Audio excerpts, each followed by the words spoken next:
Welcome back to the Genetics Lecture Series. Today we're going to be talking about newborn screening for rare but treatable conditions.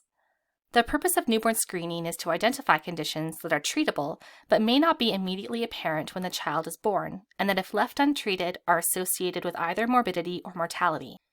The objectives for today's podcast are to review general criteria for an effective newborn screening program, to review newborn screening across Canada, and to review the process of newborn screening in Alberta. Newborn screening is offered to every child born in Canada to look for rare but treatable conditions. You've already learned about what makes a good screening test, so we will briefly review the general criteria for an effective newborn screening program. In order for a condition to be appropriate for newborn screening, it must have both clinical validity and utility. For a condition that cannot be identified with routine observation and physical exam, there needs to be a test that is rapid and cost-effective, and the test needs to be highly sensitive with ideally no false negatives, and reasonably specific, with as few false positives as possible. Diagnostic testing needs to be available to confirm the diagnosis in those who screen positive. Treatment needs to be available too, and there needs to be some benefit to starting the available treatment early, usually prior to symptom onset, as opposed to when the symptoms present themselves.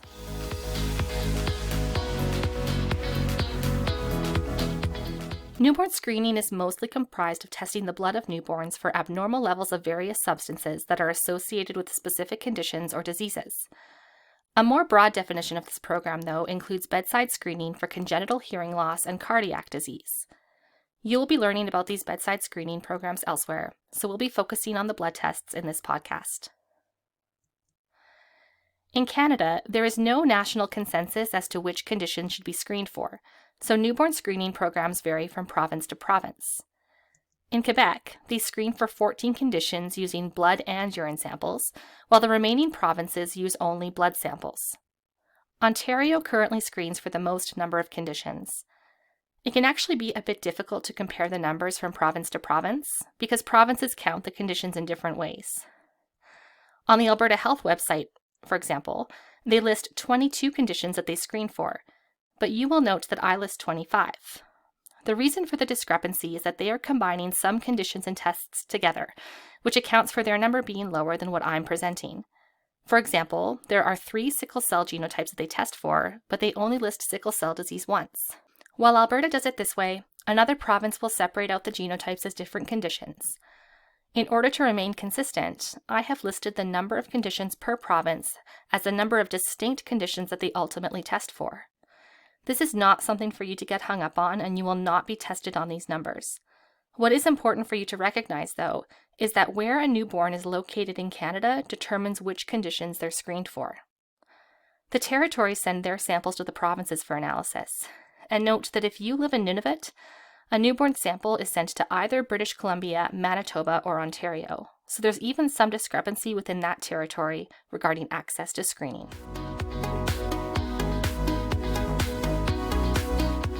Newborn screening can be grouped into 4 categories. Metabolic disorders, where the individual is unable to break down certain nucleic acids, fatty acids, or sugars. Endocrine disorders, hemoglobin disorders, and other conditions like cystic fibrosis, severe combined immunodeficiency, and spinal muscular atrophy. There are 9 conditions that are screened for in all provinces. All of these conditions, with the exception of congenital hypothyroidism, are considered genetic disorders, and they all display autosomal recessive inheritance. Congenital hypothyroidism, on the other hand, is most commonly caused by a spontaneous defect in embryonic thyroid gland development or thyroid hormone synthesis, which for the most part is not inherited. However, the literature does describe between 5 and 15% of congenital hypothyroid cases as having a genetic etiology. Newborn screening in Alberta started in 1967 with the introduction of screening for PKU. PKU is a metabolic condition where the individual is unable to break down phenylalanine, so it accumulates in the blood. Untreated, the individual is at increased risk for seizures, intellectual disability, and delayed development, as well as psychiatric diagnoses. The treatment is a restrictive diet low in phenylalanine. Since the discovery that abnormal metabolite levels could be detected in the blood, many conditions have been added to the newborn screening programs over time. Newborn screening is the standard of care in Alberta, but it is not mandatory. Blood is collected using filter paper from the medial or lateral portion of the plantar surface of a newborn's heel between the ages of 24 to 72 hours after birth. This is usually done while the newborn is in the hospital, but if the baby has been discharged prior to 24 hours, they get the screening through public health. Within 72 hours of collection, it is sent to Edmonton for analysis. Within 48 hours of arriving in Edmonton, the sample is analyzed and results are reported within 96 hours after analysis begins.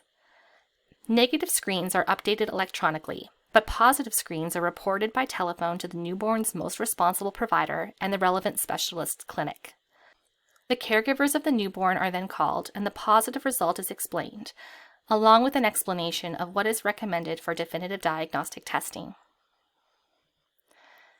Between 2020 and 2021, more than 48,000 newborns were screened in Alberta. At the time, Alberta tested for 24 conditions.